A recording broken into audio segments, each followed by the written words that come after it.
காற்று என்று சொல்லி சில வசனங்களை நாம் தியானிக்க போகிறோம். எல்லாருக்கும் தெரியும் ஆதியாகமம் முதல் 2 வசனம் பார்க்காமையே நீங்கள் சொல்லுங்கள், யாரும் பைபிளை தரக்கூடாது.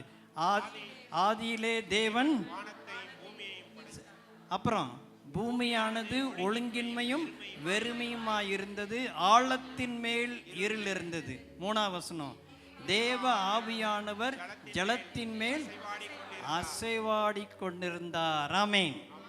அப்போ தேவ ஆவியானவர் அசைவாடி கொண்டிருந்தார்னா அதுதான் காற்று. ஹோலி ஸ்பிரிட்னாலே எபிரேய பதத்தில் ரூவா என்ற அர்த்தம், கிரேக்க பதத்தில் நியூமா என்ற அர்த்தம். அதெல்லாம் விட்டுருங்க. ஆனால் காற்று, அப்போது இந்த காற்று, பரிசுத்தாவியாகிய காற்று அசைவாடி கொண்டிருந்தார். இந்த புறாவுடைய ரெக்கை எப்படி, இப்படி ரெக்கையை விரிச்சோம்னா என்ன வரும்? காற்று வரும்ல. அந்த மாதிரி பரிசுத்தாவியானவர் ஆரம்பத்திலிருந்து இந்த உலகம் வந்து பிசாசு கெடுத்து போட்ட உலகத்துக்குள்ள அவர் வந்து அவர் அசைவாடினபடினால, அந்த காற்று அப்படி இருந்தபடினால புதிய பூமி புதிய வானத்தை அவர் உண்டாக்கினார். ஒரு அல்லேலூயா சொல்லுவோம். அப்போ பரிசுத்த ஆவியானவர் நம்ம மேலே அசைவாடும் பொழுது 3 காரியங்கள் அங்கே நடப்பதாக சொல்லப்பட்டிருக்கிறது. ரொம்ப எளிய காரியம், 3 காரியங்கள். ஒன்று, என்ன நடந்தது அங்கே? இருள் நீங்கினது. எல்லாரும் சொல்லுங்க, என்ன நீங்கினது? நம்ம வாழ்க்கையில் என்னைக்கோ ஒரு நாள், அந்த நாளை நீங்கள் ஞாபகம் வச்சுருப்பீங்கன்னு நான் நினைக்கிறேன். எனக்கு அந்த நாள், எனக்கு பிப்ரவரி மாதம் 1976 நினைக்கிறேன். ஆவியானவர் யார் யார் மேலே அன்றைக்கி அசைவாடினாரோ அந்த நாளிலே இருள் நம்மை விட்டு நீங்கினது. புரியுதுங்களா? நீங்கள் ரட்சிக்கப்பட்ட நாள், அந்த நாள் அவர் அசைவாடினதுனால நம்ம வாழ்க்கையில் இருக்கிற இருளெல்லாம் நீங்கினது. என் வாழ்க்கையில் இருள் நீங்கினதுன்னு சொல்கிறாங்க. சத்தமாக அல்லேலூயா சொல்லுவோம். அப்போது அவர் அசைவாடும் பொழுது ஏதோ இன்னும் எத்தனையோ பேர் இருளில் இருக்கிறாங்க. நம்ம மேலே அவர் அசைவாடிட்டார், இருள் நீங்கினது. 2வது என்ன வருகிறது? இருள் இருந்தது. அடுத்தது ஒரு ஒழுங்கின்மையாக இருந்தது. பூமி எப்படி இருந்ததுங்க? ஆர்டர் இல்லாமல் இருந்தது. எல்லாம் கசாம்சான்ட்டு இருந்தது, ஒரே கேயாஸாக இருந்தது. ஆனால் ஆவியானவர் அசைவாடின பிற்பாடு ஒரு ஒழுங்கு வந்தது. அந்த நாள் வந்தது. 1ஆம் நாள், 2ஆம் நாள், 3ஆம் நாள், 4ஆம் நாள், 5ஆம் நாள், 6ஆம் நாள், 7ஆம் நாள். ஒரு ஒழுங்குக்குள் ஆவியானவர் கொண்டு வந்தார். ஆவியானவர் நம்மேல் அசைவாடும் பொழுது நம்முடைய வாழ்க்கையிலே நல்ல ஒரு ஒழுங்கை தேவன் ஏற்படுத்துகிறார். எத்தனையோ பெற்றோர் ஜெபிக்கிறாங்க, எங்கள் பிள்ளைகள் ஒழுங்கு கற்றுக் கொடுக்கணும். அவன் ஏதோ இஷ்டத்துக்கு எந்திரிக்கிறான், என்னமோ பண்ணுறான், என்னமோ போகிறான். இல்லை, நீங்கள் ஜெபிக்கணும், ஆவியானவரே என் பிள்ளைகள் பேரிலே அசைவாடுவீராக. அல்லேலூயா. அப்படியே கையை உயர்த்தி கேளுங்க. பிள்ளைகள், பேர பிள்ளைகள், எங்கள் பிள்ளைகள் மேலே அசைவாடுவீராக. ஒழுங்கின்மை நீங்கி ஒழுங்கு வருவதாக, டிஸார்டர் நீங்கி ஆர்டர் வருவதாக. ஆமேன். அப்போது ஆவியானவர் அசைவாடுகிற இடத்துல இருள் நீங்கி, முதல்ல இருள் நீங்கி என்ன வரும்? வெளிச்சம் வரும். எல்லாரும் சொல்லுங்கள், என்ன வரும்? இருள் நீங்கிட்டாலே வெளிச்சம் வரும். லைட்டை போட்டாலே என்ன ஆகிருது? ஆமாம், ஆவியானவர் வந்துட்டாலே இருளெல்லாம் போயிடும், பாவ இருள் போயிடும். 2வது, அந்த ஒரு ஒழுங்கை நம்முடைய வாழ்க்கையில் ஆண்டவர் கொடுப்பார். எத்தனையோ பேர் இயேசுவை ஏற்றுக்கொள்வதற்கு முன்பதாகவும் ஏற்றுக்கொண்ட பிற்பாடும் பார்க்கும் பொழுது எவ்வளவோ காரியங்கள் ஒழுங்குக்குள்ளே வந்திருக்கிறார்கள். ஆமேன். முந்தையெல்லாம் நான் இப்படி இருந்தேங்க, அப்படி இருந்தேன். இப்போல்லாம் ஒரு ஒழுங்குக்குள்ளே வந்துட்டேன், ஒரு கட்டுப்பாடுக்குள்ளே வந்துட்டேன். குடிச்சிட்டு இருந்தேன், வெறிச்சிட்டு இருந்தேன், அதெல்லாம் விட்டுட்டேன். என் வாழ்க்கையே ஒழுங்காகி விட்டது, நேராகி விட்டது என்று சொல்லுகிறார். காரணம், ஆவியானவர் அசைவாடுகிறதுனாலே. 3வது, ஆவியானவர் அசைவாடுகிற இடத்துல வெறுமையை நிறைவாக தேவன் மாற்றுகிறார். ஆமென். எல்லாரும் சொல்லுங்க, என்னத்தை மாற்றாரு? வெறுமை. உங்கள் வெறுமையாகவே ஃபீல் பண்ணுறீங்களா? ஆவியானவர் அசைவாட இடம் கொடுக்கும் பொழுது அந்த வெறுமையை நிறைவாக தேவன் மாற்றுவார். ஒருவேளை பிஸ்னஸில் உங்களுக்கு வெறுமையாக இருக்கலாம், உங்கள் குடும்பமே ஒரு மாதிரி வெறுமையாக இருக்கலாம், ஒன்றுமே இல்லாத மாதிரி இருக்கலாம். கவலைப்படாதீங்க. ஆவியானவர் மேலே அசைவாட வேண்டும். ஆமீன். ஆவிக்குள்ளே வரும் பொழுது, ஆவியானவருடைய வாஞ்சை உங்களுக்கு அதிகமாகும் பொழுது, ஆவியானவரை வேண்டிக் கொள்ளும் பொழுது, அந்த வெறுமையை கர்த்தர் நிறைவாக மாற்ற வல்லமையுள்ள தேவனாக இருக்கிறார். சத்தமாக அவர் அல்லேலூயா சொல்லுவோம். சரி, 1-2 காரியங்களை நம்ம பார்ப்போம். இந்த காற்று வரும் பொழுது, ஆவியானவராகிய காற்று நம் பேரிலே வரும்போது இவைகளெல்லாம் நமக்கு நடக்கிறது. எல்லா வசனத்தையும் படிக்க வேண்டாம், நமக்கு நேரம் போதாது. நீங்கள் ஆதியாகமம் 8:1 திருப்ப வேண்டாம், ஸ்க்ரீனில் போடுறேன்னா போடட்டும். அங்கே பார்த்தீங்கன்னா நோவா அந்த ஜலப்பிரளயம் வந்த பிற்பாடு எத்தனை நாள் அந்த பேழைக்குள்ளே இருந்தான்? யாராவது சொல்லுவீங்களா? பைபிளை பார்க்காம 40 நாளா? 6 மாதமா? 1 வருஷம், மினிமம் 1 வருஷம். 365 + 7 நாளுன்னு வேத பண்டில் கணக்கு சொல்கிறாங்க. சரி, போகட்டும். இந்த வசனத்தில் நீங்கள் பார்க்கும் பொழுது 1 வருஷம் இருந்துட்டாங்க, உலகத்தையே மறந்துட்டாங்க. ஒரு ஜெயிலுக்குள்ளே இருக்கிற மாதிரி தான் அந்த பேழைக்குள்ளே அவங்க இருந்தாங்க. ஆனால் அது ஒரு பாதுகாப்பு, பயங்கர பாதுகாப்பு. ஆனால் அதுக்கப்புறம் பைபிள் சொல்லுது, தேவன் நோவாவையும் அவனோடு பேழையில் இருந்த சகல காட்டு மிருகங்களையும் சகல நாட்டு மிருகங்களையும் நினைத்தள்ளினார். தேவன் பூமியின் மேல் காற்றை வீச பண்ணினார், அப்பொழுது ஜலம் அமர்ந்தது. பைபிளில் எங்கெங்க காற்று அப்படின்னு வார்த்தையை நீங்கள் படிக்கிறீங்களோ நீங்கள் அறிஞ்சு கொள்ளணும், அது தேவனால் அனுப்பப்படுகிற காற்று. அது பரிசுத்த ஆவியானவர் மூலமாக தேவன் அனுப்புகிறார். ஆமேன். அதனுடைய ஆவிக்குரிய அர்த்தம் என்னன்னா, ரொம்ப நாள் அடைஞ்சிருக்கிறீங்க, வழியே தெரியல, இருட்டாக இருக்குது, அடைஞ்சு போன வாழ்க்கை மாதிரி என் வாழ்க்கை ஆயிடுச்சுன்னா இன்றைக்கு காற்றை கர்த்தர் வீசுகிறார். சத்தம் வர அல்லேலூயா சொல்லுவோம். காற்று வீசுகிறாரு. காற்று வீசும் பொழுது அந்த ஜலமெல்லாம் வத்தி போய் அவர்கள் வெளியே மீண்டும் அவர்கள் புழங்க ஆரம்பித்தார்கள். ஒருவேளை உங்கள் பிஸ்னஸ் நின்று போயிருக்கலாம், அல்லது உங்களுடைய தொழில் நின்று போயிருக்கலாம், அல்லது ரொம்ப நாளாக ஒரு வாசல் அடைப்பட்டு பூட்டப்பட்ட மாதிரியே இருக்கலாம். நீங்கள் டெய்லி போயிட்டு வரலாம் ஒரு வேலைக்கு, கதவு பூட்டப்பட்டிருக்கிறது, அல்லது பல காரியங்களும் கிடைஞ்சலாக இருக்கலாம். ஆனால் இன்று நீங்கள் அறிந்து கொள்ள வேண்டும், கர்த்தர் சொல்லுகிறது என்னவென்றால், ஆவியானவருடைய காற்று வரும் பொழுது உங்களுக்கு வழி உண்டாகும். சத்தம் ஆமென் சொல்லுவோம். ஆண்டவர் வழியை உண்டு பண்ணுவார். அப்படியே பைபிள் அப்படியே நகர்ந்துட்டே போவோம், ஒவ்வொரு காரியமாக நம்ம பார்ப்போம். நம்முடைய அந்த காற்று வரும் பொழுது நமக்கு கர்த்தர் எல்லா சூழ்நிலைகளையும் மாற்றி போடுவார். யாத்ராகமம் 14ஆம் அதிகாரம் 21, 22 அதை படிப்போம். மோசே தன் கையை சமுத்திரத்தின் மேல் நீட்டினான். அப்பொழுது கர்த்தர் ராம் முழுதும் பலத்த கீழ்காற்றினால் சமுத்திரம் ஒதுங்கும்படி செய்து அதை வறண்டு போக பண்ணினார். ஜலம் பிரிந்து போயிற்று. உங்க எல்லாருக்கும் தெரியும், இஸ்ரவேல் மக்கள் எகிப்திலிருந்து அவர்கள் வனாந்தரத்தில் வெளியில் மோஸ்டே அவர்களை வெளியில் கொண்டு வரார். நல்லா கவனிங்க, ஊர்லேருந்து வெளியில் வந்துட்டாங்க, கோவைப்புத்திலிருந்து மெயின் ரோட்டுக்கு போயாச்சு. ஆனால் எல்லாம் சத்துருக்கள்.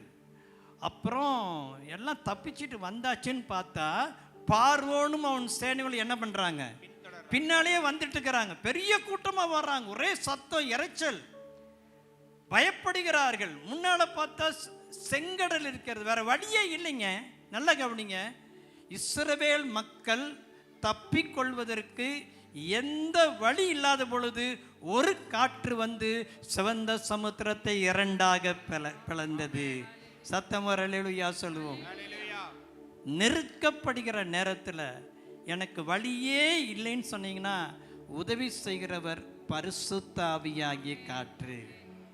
அந்த காற்று, அதை தான் நான் பேசுகிறேன். இயற்கை காற்று சொல்லல, அதை வச்சு உங்களுக்கு நான் விளக்கம் கொடுக்குறேன்.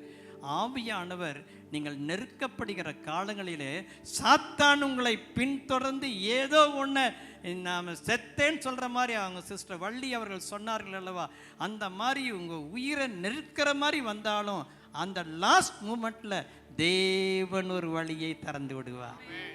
சில நேரங்களில் ஆண்டவர் எப்பொழுதும் எந்த நேரத்தில் செய்வார்? கடைசி நேரத்தில் தான் செய்வார். அதுதான் நமக்கு பிரச்சனையாக போயிடுது. அதனாடி நம்ம பொறுமையெல்லாம் இழந்துறோம். ஆண்டவர் எப்பொழுதுமே அந்த கடைசி மணி நேரத்தில் கரெக்டாக வந்து காரியத்தை அழகாக செய்து முடிச்சிருவார். ஒருவேளை சில காரியங்கள் டிலே ஆகலாம், நீங்கள் கவலைப்படலாம். இல்லை, சில நேரங்களை கர்த்தர் அப்படித்தான் செய்வார். அதனாடி நம்ம பயந்து போய் விடக்கூடாது, சோர்ந்து போய் விடக்கூடாது. கர்த்தர் நமக்கு செய்ய வல்லமையுள்ளவராக இருக்கிறார்.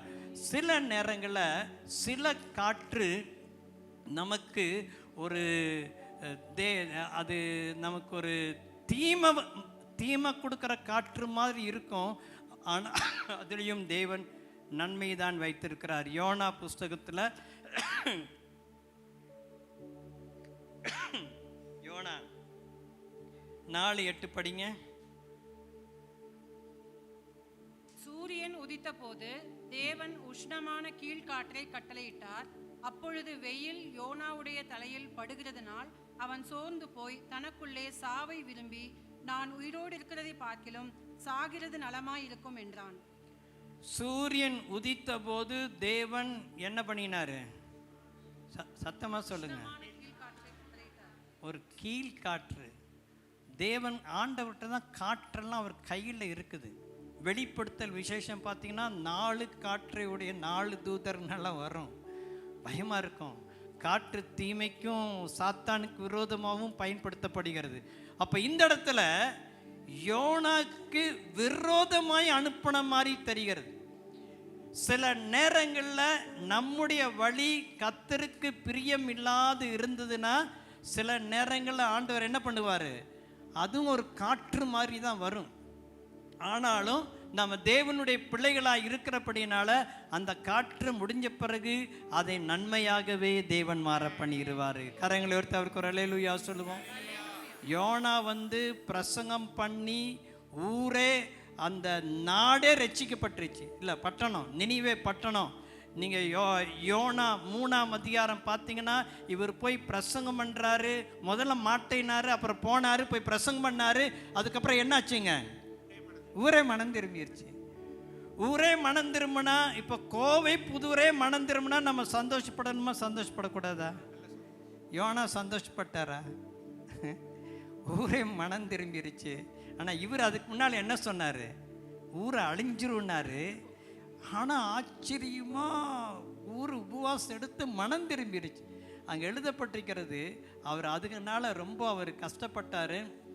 அதாவது அவர் ரொம்ப சோர்வாயிட்டார். கர்த்தர் மேலே கோபம், எரிச்சல். அப்பொழுது வெயில், அதாவது ஆண்டவர் ஒரு கீழ்காற்ற கட்டளையிட்டார். வெயில் யோனாவுடைய தலையின் மேல் படுகிறதுனால் அவன் சோர்ந்து போய் தனக்குள்ள சாவ விரும்பி. சில நேரங்களில் அவனுக்கு கம்ஃபர்டபுளாக கர்த்தர் ஒரு செடியை கொடுத்தார். ஒரே இரவில் ஆமணாக்கு என்கிற செடி வந்தது. அடுத்த நாள் பார்த்திங்கன்னா ஒரு பூச்சி வந்து அது அரித்து போட்டது. அது பார்த்திங்கன்னா வெயில் வந்தது. அவன் அந்த வெயிலில் சஃபர் ஆனான். சில நேரங்களில் அந்த காற்று உங்களுக்கு ஒரு சஃபரிங்கை கொண்டு வர்ற மாதிரி இருக்கும்.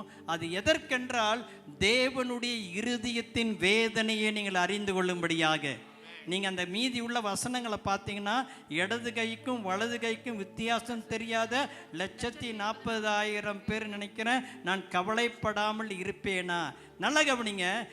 சம்பந்தமே இல்லை, திடீர்னு காற்று என் மேலே வீசுது. அந்த மாதிரி ஒரு அனுபவத்துக்குள்ளே போயிட்டு இருந்தீங்கன்னா நினச்சிக்கங்க, தேவன் ஏதோ தம்முடைய இருதயத்தை உங்களுக்கு வெளிப்படுத்துகிறார். ஆமேன். அதுக்கப்புறம் தான் அவர் சொல்கிறாரு, நீ இப்படி இருக்கிறையே, என்னுடைய வேதனை இந்த ஜனங்கள், இவர்களுக்காக நான் பரிதபியாமல் இருப்பேனோ. ஆமேன். ஸோ நாம் ஒரு படகுல போயிட்டுருக்கிற மாதிரி தான் நம்முடைய ஆவிக்குரிய வாழ்க்கை போயிட்டுருக்குது. ஆனால் அப்பப்போ காற்று வீசும். சில காற்று நமக்கு ஏதோ தீமையை கொண்டு வர மாதிரி இருக்கும். நீங்கள் அறிஞ்சிக்கணும், அதில் தேவன் தம்முடைய இருதயத்தின் காரியத்தை தேவன் நமக்கு வெளிப்படுத்துகிறார். சத்தமாமேன்னு சொல்லுவோம். நியாய தீர்ப்பின் காற்று அது நமக்கு பார்க்க வேண்டாம். ஆனால் உங்களுக்கு தெரியும், மோசே எகிப்து காலத்தில் ஜனங்கள் ஆண்டவர் விடமாட்டேன் என்று பார்வோன் சொன்ன பொழுது ஒரு கீழ்காற்றை அனுப்பி அந்த கீழ்காற்று என்ன கொண்டு வந்து யாரா சொல்வீர்களா? வெட்டுக்கிளிகளை கொண்டு வந்தது, எல்லாவற்றையும் அரித்து போட்டது. ஆனால் அவன் மனம் திரும்புகிறான். சரி, நான் ஜனங்களை அனுப்புறேன்னு சொன்ன பொழுது மறுபடியும் காற்று அனுப்புகிறாரு. அது எல்லா வெட்டுக்கிளிகளையும் துரத்தினது, ஒரு வெட்டுக்கிளியாயிலும் மீதியாய் இருக்கவில்லை என்று சொல்லப்பட்டிருக்கிறது. ஆகவே ஒவ்வொரு முறையும் ஆண்டவர் காற்றை பயன்படுத்துகிறார். உங்கள் எல்லாருக்கும் தெரியும், யோபு நல்லா தானே இருந்தார். ஆனால் அந்த வசனங்களை படிக்கும் பொழுது என்ன வருகிறது? ஒரு பெருங்காற்று வந்து வீட்டு மேலே மோதி 4 மூலையும் மோதி அப்படியே அந்த வீடு இடிந்து விழுந்து அவனுடைய மொத்தம் எத்தனை குமார்த்திகள்? 7 குமாரங்களும் அத்தனை பேர் ஒரே நாள் அவுட்டு. அவ்வளோ பெரிய ஒரு காற்று, அவ்வளோ பெரிய ஒரு சோதனை. ஆனால் அது கர்த்தர் அது என்னவா மாற்றினார்? அந்த தீமையை பிறகு தேவன் நன்மையாக மாற்றினார். சில நேரங்களில் பிசாசானவன் நமக்கு விரோதமாய் அப்படி கொண்டு வந்தாலும் நமக்கு ஆண்டவர் நம்மை அவ்விதமாக மாற்றுவதற்கு வல்லமையுடையவராய் காணப்படுகிறார். சில நேரங்களில் தீமையாக வந்தாலும் ஆண்டவர் நன்மையான காற்றை நம் பேரிலே வீச பண்ணுகிறார். சங்கீதம் 78:26.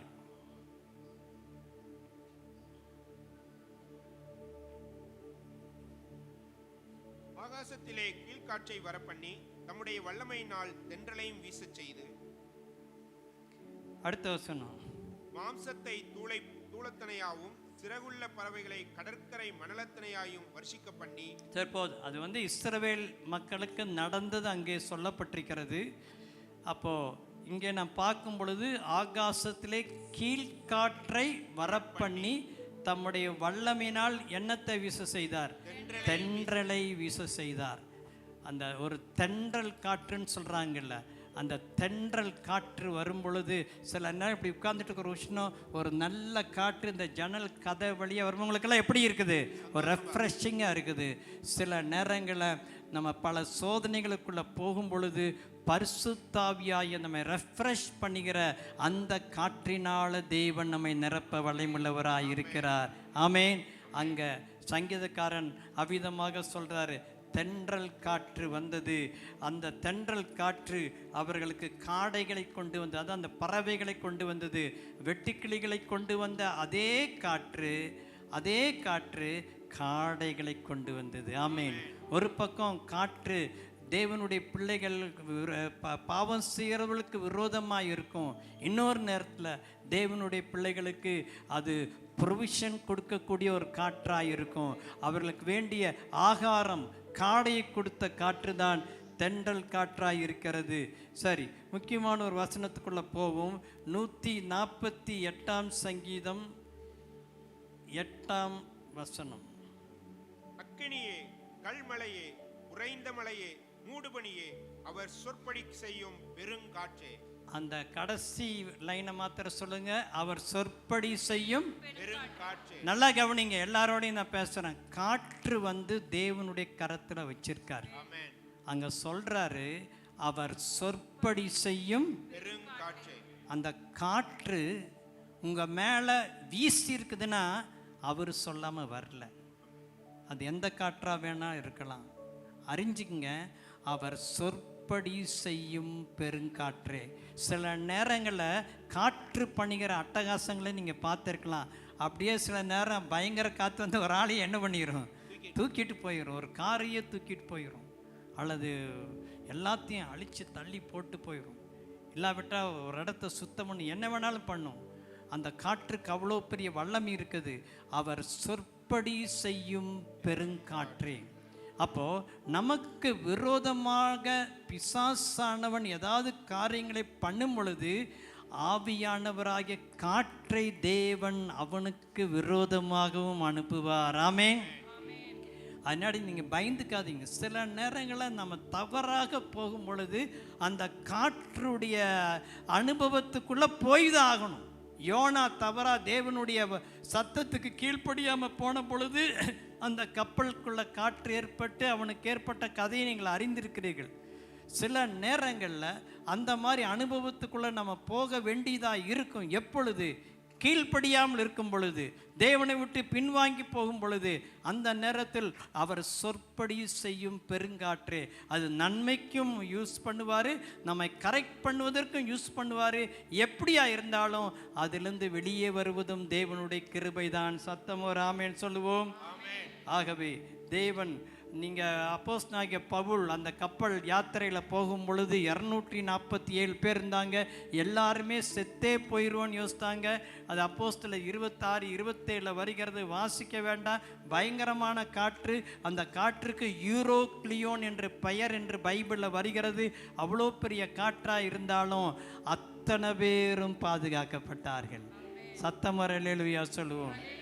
நான் என்ன சொல்ல வரேன், சில நேரங்களில் பிசாசானவனே அனுப்பலாம். யோபுக்கு வந்தது பிசாசுக்கிட்ட இருந்து வந்த ஒரு பெரிய காற்று தான். எவ்வளோ பெரிய ஒரு காற்று வந்தாலும் நம்மை அழிவிழுந்து பாதுகாக்கிறவர் நம்முடைய ஆண்டவராகிய கர்த்தர் ஒருவரே. நல்ல சத்தமுறை அல்லேலூயா சொல்லுவோம்.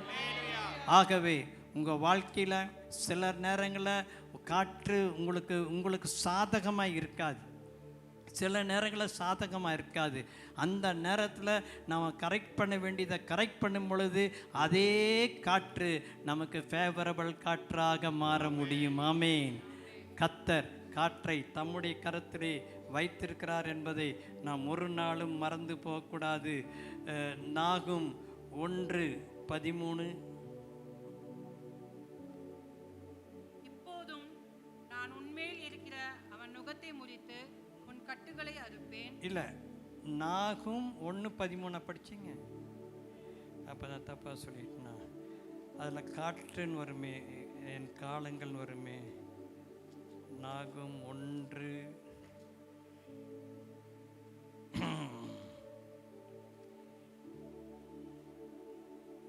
அதுக்கு முன்னால் 1:3. கர்த்தர் நீடிய சாந்தமும் மிகுந்த வல்லமையும் உள்ளவர், அவர்களை ஆக்கினினால் தப்புவிக்க மாட்டார். கர்த்தருடைய வழி சுழல் காற்றிலும் பெருங்காற்றிலும் இருக்கிறது. போதும். கர்த்தருடைய வழி சுழல் காற்றிலும் பெருங்காற்றிலும் இருக்கிறது. எல்லாரும் சேர்ந்து படிப்போம். கர்த்தருடைய வழி சுழல் காற்றிலும் பெருங்காற்றிலும் இருக்கிறது.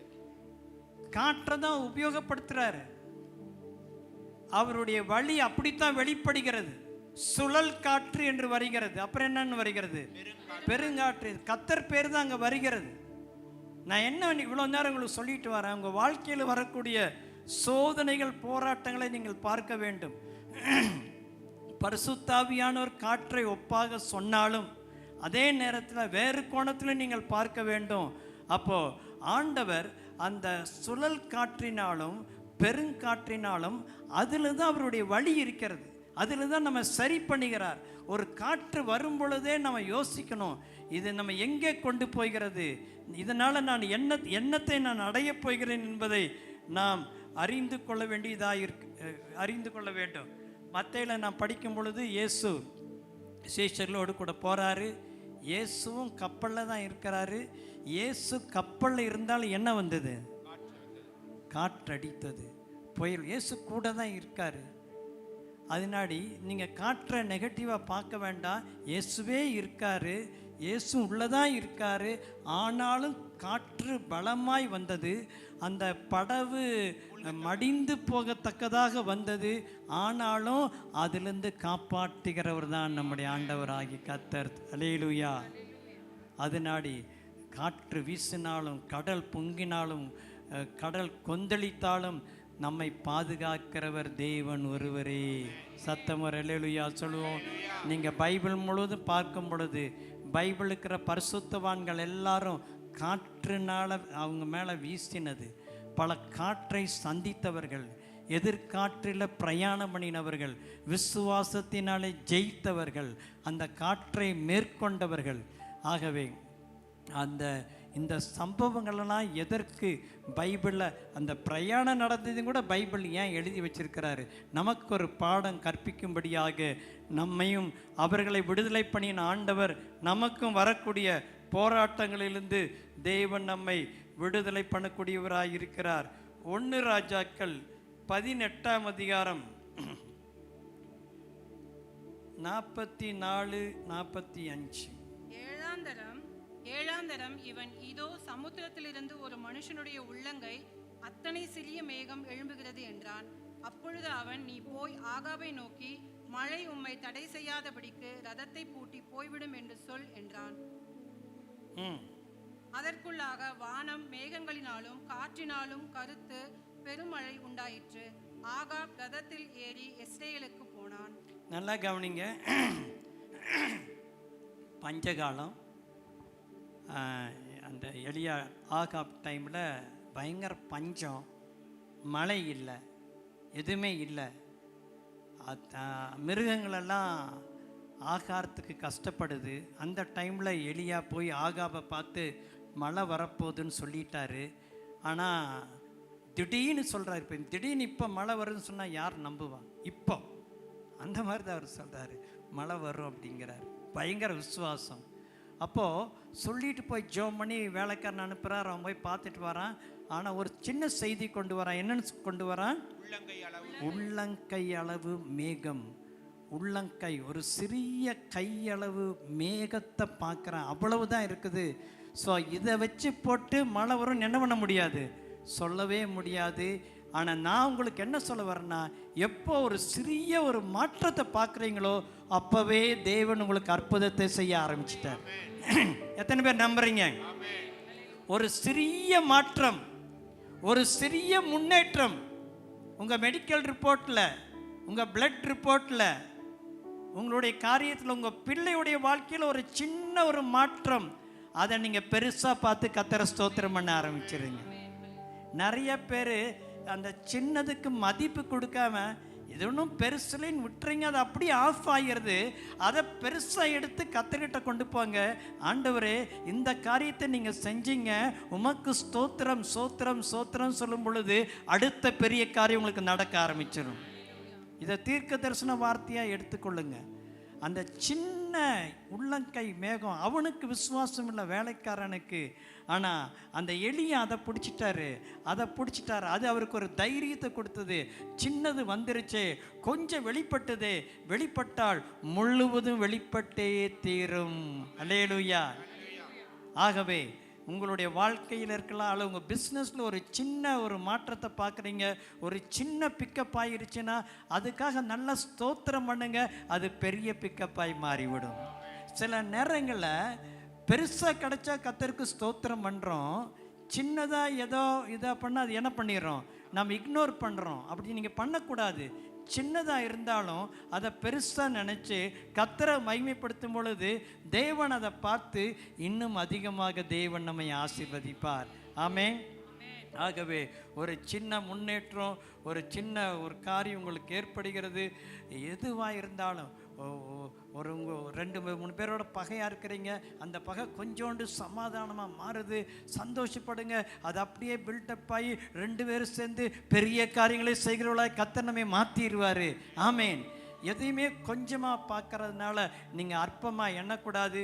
அந்த ஒரு சின்ன பையன்கிட்ட இயேசு அந்த இடத்துல, அப்போ உங்களுக்கு தெரியும், 3 நாள் பிரசங்கத்தில் அந்த ஒரு சின்ன பையன்கிட்ட என்ன காணப்பட்டது? 5 அப்பமும் 2 மீனும். அந்த 5000 பேருக்கு அது ஏமாத்திரம். எல்லாருமே விட்டுருக்கலாம்ல, சீச்சர்களெல்லாம் விட்டுட்டாங்களே, இயேசு அப்படி விட்டாரா? இதெல்லாம் யாருக்கும் பத்தாது, இது எம்மாத்திரம் தானே பேசுனாங்க. ஆனால் அந்த சின்னதை ஆண்டவர் இக்னோர் பண்ணல. நல்லா உங்களுக்கு ப்ராப்பர்ட்டிக்கலாக சொல்கிறேன், எதெல்லாம் இப்போ உங்களுக்கு சின்னதாக இருக்குதோ, இதனால் என்ன ஆகும்னு யோசிக்காதீங்க. அதில் தான் உங்கள் வாழ்க்கையே உயரப்போகிறது. கர்த்தர் அதை வச்சு பெரிய காரியத்தை பண்ணுவார். அதை அற்பமாக நினைக்காதீங்க. ஒரு சின்ன கான்டாக்ட் உங்களுக்கு கிடச்சிருக்கலாம், ஒரு சின்ன காரியம் நடந்திருக்கலாம். தேவன் அதை பெரிது பண்ண வல்லமை உள்ளவராக இருக்கிறார். 5 அப்பத்தையும் 2 மீனையும் தேவன் பெரிதாக பண்ணினார். ஏன் அப்படி நடந்ததுன்னா, அதுக்கு அடுத்த வசனத்தில் ஏன் இப்படி ஆச்சுன்னா, இப்படி மறுபடியும் படிங்க. அது கடைசி வசனம் இல்லை, 2வது வசனம், காற்றுன்னு வருமே, அந்த வசனத்தை படிங்க. அதற்குள்ளாக வானம் மேகங்களினாலும் காற்றினாலும் கருத்து பெருமழை உண்டாயிற்று.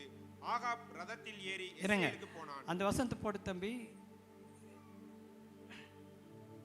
1 ராஜாக்கள் 18:45. படிங்க. அதற்குள்ளாக வானம் மேகங்களினாலும் காற்றினாலும் போதும். வானம் மேகங்களினாலும் காற்றினாலும். சின்னது தான் காணப்பட்டது. வேலைக்காரனுக்கு நம்பிக்கை இல்லை. சில நேரங்களில் நம்ம கூட இருக்கிறவங்க அந்த நம்பிக்கை இல்லாமல் போயிடுவாங்க. இந்த சின்னது உனக்கு என்ன பண்ணும்? 10 லட்சம் உனக்கு தேவை, வெறும் 1000 ரூபா வச்சுட்டு நீ என்ன பண்ணுவ? அந்த 1000 ரூபாய்க்கே கத்தரை நல்லா ஸ்தோத்திரம் பண்ணுங்க. ஆமென். நல்லா ஸ்தோத்திரம் பண்ணுங்க. கத்தர் அற்புதம் பண்ணுவார். 25 வருஷத்துக்கு முன்பதாக அல்லது 30 வருஷத்துக்கு முன்பதாக பழைய ஆலயத்தை நான் கட்டின பொழுது, அது அப்போ 3.5 லட்சம். நம்புவீங்களா? 3.5 லட்சத்துக்கு கட்டின முதல் இருந்த ஆலயம். எத்தனை பேர் பழைய ஆலயத்தை பார்த்துருக்கேன்? வெறும் கீழே மாத்திரம் சிமெண்ட் ஷீட் போட்டது. அப்போது என்ஜினியர் வந்து ஒருத்தர்கிட்ட, அப்போ என்ஜினியர்கிட்ட தான் கொடுத்துருந்தோம். அப்போது அவருக்கு வந்து 1 லட்சம் கொடுங்க, அப்போ தான் மீதி வேலையை ஆரம்பித்து முடிப்பேன் அப்படின்னு எனக்கு சொல்லிட்டார். வேலை நிறுத்திட்டார். என் கையில் சர்ச்சில் அப்போல்லாம் வர்றது 50 ரூபா 100 ரூபா அப்படி தான் காணிக்க வரும். 32 ஆண்டுகளுக்கு முன்பு தான் நான் சொல்கிறேன். எப்படியோ பணத்தை திரட்டி ஒரு 1000 ரூபா நான் ரெடி பண்ணி உங்களுக்கு ஒரு 10,000 ரூபா ரெடி பண்ணி கொடுக்குறேன், வாங்கிட்டு நீங்கள் வேலை யாரும் இல்லை. மாட்டேன் 1 லேக் கொடுத்தே அவனு நின்றுட்டார். நான் ஆனால் எப்படியும் ஒரு 10,000 ரூபாய் நான் கலெக்ட் பண்ணிட்டேன். அப்புறம் அதை போய் அன்றைக்கி அந்த விதைக்கிறது எனக்கு ஆண்டவர் கற்றுக் கொடுத்தாரு. அந்த 10,000 போய் ஒரு கர்த்தருடைய ஊழியக்காரன் கையில் கொடுத்து 1 லட்சம் தேவையோடு கூட இருக்கிறேன். இந்த பணம் அவர் வாங்க மாட்டேங்கிறாரு, நான் என்ன பண்ணுறது? உங்கள் கையில் கொடுக்குறேன், ஜெபம் பண்ணுங்க, ஆசீர்வதிங்கன்னு. அவர் ஜெபம் பண்ணி ஆசீர்வதிச்சார். ஒரே மாதத்தில் 1 லட்சத்துக்கு மேலாக பணம் வந்து ஆலயத்தை கட்டி முடிப்பு. ஆமே. நான் என்ன சொல்கிறேன், அந்த கொஞ்சங்கிறது வச்சுட்டு நம்ம சோர்ந்து போகக்கூடாது. அதை தேவன் கையில் கொடுக்கும் பொழுது தேவன் அற்புதங்களை செய்ய வல்லமையுள்ளவராக இருக்கிறார். நான் பணத்தை மாத்திரம் சொல்கிறக்கா இங்கே வரல. எதுவாக இருந்தாலும் உங்களுக்கு ஒருவேளை உங்கள் சுகத்தில் கொஞ்சம் ஒரு முன்னேற்றம் ஏற்பட்டிருக்கலாம், உங்கள் பிஸ்னஸாக இருக்கலாம், எதுவாக இருந்தாலும் அது கொஞ்சமாக பார்த்துட்டு அதை நிறைய பேர் அதுக்கு இம்பார்ட்டன்ஸ் கொடுக்காம போயிடலாம். ஆனால் கர்த்தர் அதுக்கு இம்பார்ட்டன்ஸ் கொடுக்குறாரு. அவர் கொடுக்கும் பொழுது நீங்களும் கொடுக்கும் பொழுது அது பெரிதாக மாற வல்லமையுடையதாக இருக்கிறது. அல்லேலூயா. அப்போ அதுதான் அங்கே நடந்தது. அதற்குள்ளாக வானம் மேகங்களினாலும் காற்றினாலும் கருத்து பெருமழை உண்டானது. பெரிய ஒரு மழை உண்டானது. காரணம், அந்த சின்ன மேகத்தை எலியா பிடித்து அதை விசுவாசித்தபடினாலே அது பெருமழையை கொண்டு வந்தது. ஆமேன். ஸோ எது உங்கள் வாழ்க்கையில் அப்படி இருக்குதோ, இதை மீண்டும் சொல்கிறேன், அது ஒரு ப்ரொஃபட்டிக்கல் வேர்டு. அதை விட்டுறாதீங்க, அதை பிடிங்க. அதுலேயே நீங்கள் பெரிய ஆளாக மாறிடுவீங்க. கர்த்தரால் அதை செய்ய முடியும். அப்போ ஆண்டவர் அப்புறம் பார்த்தீங்கன்னா எலியாவை ஆகாபுக்கு முன்னால் அந்த காற்று அவன் அங்கே கொண்டு போனது. அடுத்தபடியாக கடைசியாக மார்க்கு 4, சீக்கிரம் படிப்போம், 30-32 கொயர் மேலே வாங்க. மார்க்கு 4:30-32. பின்னும் அவர் அவர்களை நோக்கி, தேவனுடைய ராஜ்யத்தை எதற்கு ஒப்பிடுவோம்? அல்லது எந்த ஊமை? இல்லை மார்க்கு 4 எல்லாம் தப்பாக இன்னைக்கு சொல்கிறேன். நான் அந்த படவுல போகிற சம்பவம் 37 படிங்க. அப்பொழுது பலத்த சுழல் காற்று உண்டாகி, போதும் டைம் இல்லை. அப்பொழுது என்ன வந்தது? பலத்த சுழல் காற்று வந்தது. அப்புறம் அவங்களாம் என்னன்னு சொல்கிறாங்க? மடிஞ்சு போகிறோன்னு சொல்கிறாங்க. ஆனால் ஆண்டவர் அவர் எழுந்து காற்றை அதட்டி கடலை பார்த்து, இறையாதே அமைதலாயிரு. அப்பொழுது காற்று நின்று போய் மிகுந்த அமைதல் உண்டாயிற்று. அவரை நோக்கி, ஏன் இப்படி பயப்பட்டீர்கள்? ஏன் உங்களுக்கு என்ன சொல்ல வந்தார்னா, காற்று அப்படி அடிக்கும் பொழுது உனக்கு அதிகாரம் கொடுத்திருக்கிறாரு அந்த காற்றை நிறுத்தும்படியாக. ஆமென். அதான் கேட்கிற, ஏன் உங்களுக்கு விசுவாசம் இல்லை? நான் பண்றத நீங்க பண்ணலாமே. சில நேரங்களில் காற்று அடிச்சுட்டே இருக்குது, இவனு இது எப்போ நிற்குமோ அப்படின்ட்டு இருக்காதீங்க. நீங்கள் எந்திரிக்கணும், நீங்கள் சொல்லணும், காற்றே இறையாதே அமைதியாயிரு. எங்க சொல்லுங்க பார்க்கலாம். காற்றே இறையாதே அமைதியாயிரு. அந்த அதிகாரத்தை தேவன் நமக்கு கொடுத்திருக்கிறார். அந்த அதிகாரத்தை அங்கே பண்ணி காமிக்கிறார். ஸோ காற்றுன்னு எடுத்துட்டீங்கன்னா அதை பல விதத்தில் நீங்கள் கொண்டு போகலாதான். இன்றைக்கி இல்லை, பல விதத்தில் உங்களுக்கு கொண்டு போயிட்டேன் நான். அதனாடியும் உங்கள் வாழ்க்கையில், உங்கள் வாழ்க்கையாகிய படகாகிய பிரயாணத்தில் பலவிதமான காற்றுகள் வீசலாம். ஆனால் அந்த காற்றுகள் பேரில் உங்களுக்கும் தேவன் அதிகாரத்தை கொடுத்திருக்கிறார். என்ன உங்களை தொந்தரவு பண்ணுகிறது, நீங்கள் அதை பார்த்து நீங்கள் பேசணும், நீங்கள் அதை பார்த்து கட்டளை கொடுக்கணும். அதுக்கப்புறம் அது உங்களை விட்டு நீங்கி போகும் என்பதிலே சந்தேகமில்லை. கடைசி காலத்தில் அப்போஸ்தலர் 2 வாசிக்க வேண்டாம், அங்கே சொல்லப்பட்டிருக்கிறது. அதை மாத்திரம் படிங்க. அப்போஸ்தலர் 2:2. கடைசி நாட்களில் இல்லை பெந்தேகொஸ்தே என்னும் நாள் வந்தபோது இல்லை, அப்பொழுது பலத்த காற்றின் படி, அப்பொழுது பலத்த காற்று அடிக்கிற முழக்கம் போல வானத்திலிருந்து சடிதியாய் ஒரு முழக்கம் உண்டாகி. போதும். அங்கே என்ன எழுதப்பட்டிருக்கிறது? பலத்த காற்று. ஆவியானவர் பலத்த காற்று அடிக்கிற முழக்கம் போல எப்படி வந்தது? சடுதியாய். சடுதியாய். சில நேரங்களில் நமக்கு ஒரு ஒரு ஒரு மாதிரி சோர்ந்து போயிருக்கலாம், ஒரு மாதிரி சூழ்நிலை இருக்கலாம். ஆனால் பரலோக காற்று, ஆவியானவர காற்று திடீர்னு நம்ம மேலே வரும். அதான் சடுதியாக. நம்ம ரொம்ப நாள் வெயிட் பண்ணிகிட்டே இருக்கிறோம், இது நடக்கவே மாட்டேங்குது. ஒருவேளை மேரேஜாக இருக்கலாம், ஒருவேளை வேலை வாய்ப்பாக இருக்கலாம், ஒருவேளை குழந்தையாக இருக்கலாம். ஆனால் இன்னைக்கு நீங்கள் நம்புங்க, சடுதியாக காற்று உங்கள் மேல் நிழலிடும், அற்புதம் நடக்கும். சடுதியாக வரும். அது பரிசுத்த ஆவியானுடைய கிரியை. அந்த வார்த்தையை நீங்கள் சாதாரணமாக எடுத்துக்காதீங்க. சடுதியாய். சடுதியாய். அப்போது ஆவியானவர் சில நேரங்களில் அமைதியாக இருக்கிற மாதிரி தான் தெரியும். திடீர்னு உங்களை நினையாத நேரத்தில் உங்கள் மேலே இறங்குவார்.